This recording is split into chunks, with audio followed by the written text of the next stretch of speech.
पुष्पावरून ठाकरे आणि शिंदेंनी डायलॉगबाजी करत एकमेकांवर निशाणा साधला। ठाकरेंच्या टीकेला शिंदेंनीही डायलॉगनेच उत्तर दिले। एक गद्दार काल एक बोललाय, जय गुजरात।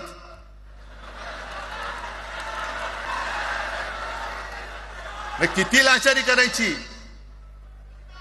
मैं तो पुष्पा पिक्चर पाहिल्यात तुम्ही सगळ्यांनी, दाढीवरनं हात फिरवून झुकेगा नहीं साला।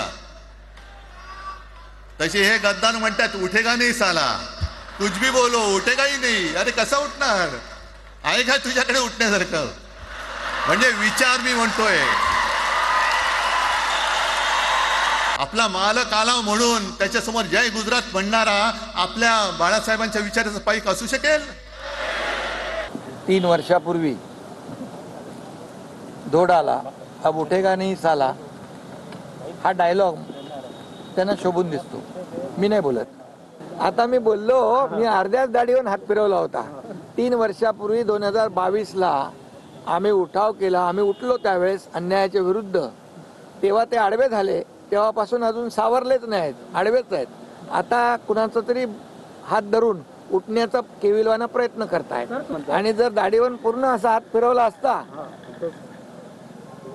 तर काय झालं असतं याचा विचार त्यांनी करावा। काय म्हणाले, फ्लॉवर का फायर, ते पुढच्या निवडणुकीमध्ये कळेल। तर उद्धव ठाकरे आणि शिंदेंमध्ये डायलॉगबाजी पाहायला मिळाली। झुकेगा नहीं साला, तसंच गद्दार बोलतात उठेगा नहीं साला, असं उद्धव ठाकरे यांनी टोला लगावला। तर उठेगा नहीं साला हा डायलॉग ठाकरेंना शोभतो असं शिंदेंनी म्हटलंय।